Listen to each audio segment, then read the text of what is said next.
అంబేద్కర్ నమ్మన్న వాటిలో క్షమాపణ చెప్పాలి. ఓకే ఓకే ఓకే ఓకే ఒకసారి మనం ఉప్పాల లక్ష్మణ్ దగ్గరికి వెళ్దాం. ఉప్పాల లక్ష్మణ్ గారు, okay Nagesh just a moment.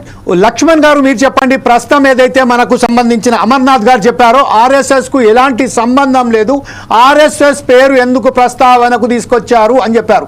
అయితే ఈ నేపథ్యంలోనే ప్రతి ఒక్కరికి, చిన్న పిల్లగాళ్ళకి అందరికీ తెలుసు ఆర్ఎస్ఎస్ కు సంబంధించిన బీజేపీకి ఉన్న సంబంధం ఏందనేది ప్రతి ఒక్కరికి తెలుసు. ఈ విషయంపై మీరు ఎలా స్పందిస్తారండి లక్ష్మణ్ గారు? ఇక్కడ చర్చించుకోవాల్సిన అంశం ఏంటంటే, అర్బన్ నక్సలైట్ లాగా రాహుల్ గాంధీ మాట్లాడుతున్నారు అన్నది ప్రధానమంత్రి చెప్పిన మాట. అర్బన్ నక్సలైట్ అని ఆయన అనలేదు, అర్బన్ నక్సలైట్ లాగా మాట్లాడుతున్నారు. అర్బన్ నక్సలైట్లు ఏం మాట్లాడతారండి? మనం వింటున్నాం కదా, చూస్తున్నాం కదా.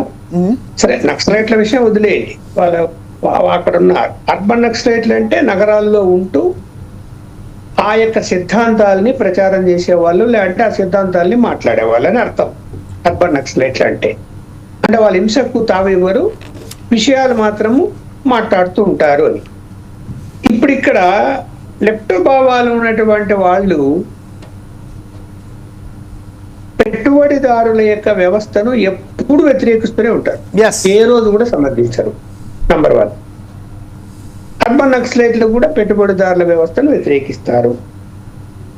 అసలు రాజ్యాంగం మీద గౌరవంతో మాట్లాడతారా ఏ రోజైనా? అసలు రాజ్యాంగం మీద గౌరవంతో ఎవరు మాట్లాడరు. సుప్రీంకోర్టు తీర్పిస్తే న్యాయం అని చెప్తారా? చెప్పరు.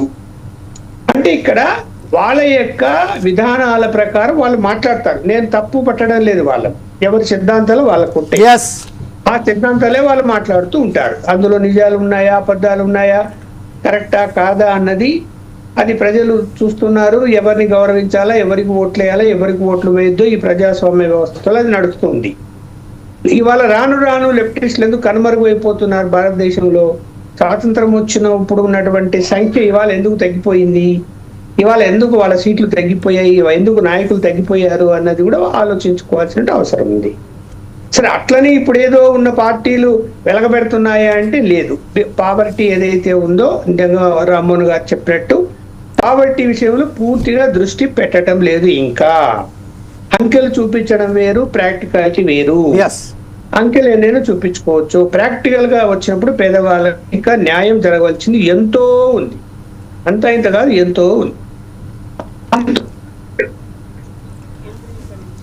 Right, sir. There is some technical difficulty there.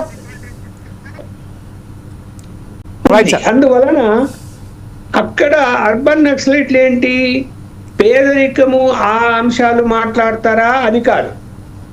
ఆదాన్ని ప్రోత్సహిస్తున్నారు, లేకపోతే పెద్ద పెద్ద పారిశ్రామికవేత్తలకే చట్టాలు ఉన్నాయి, బ్యాంకు లోన్లు మాఫీ చేస్తున్నారు, వాళ్ళని నెత్తిని పెట్టుకుంటున్నారు, ఇది మాట్లాడతారు కదా. మాట్లాడినప్పుడు మరి ఈ దేశ ఆర్థిక వ్యవస్థ స్వాతంత్రం వచ్చినప్పటి నుంచి పార్టీలు పక్కన వెళ్ళడం, ఇవాళ పావర్టీ ఒకప్పుడు ఎంత శాతం ఉంది, ఇవాళ ఎంత శాతం ఉంది అంటే తగ్గుతా వస్తున్నది కదా ఎవరి ఇయర్. అలాగే జీడిపి పెరుగుతూ వస్తున్నది కదా, సంపద పెరుగుతూ వస్తున్నది కదా. ఇవన్నీ కూడా పెట్టుబడిదారులు పరిశ్రమలు పెట్టడం వలన సాధ్యమైందా?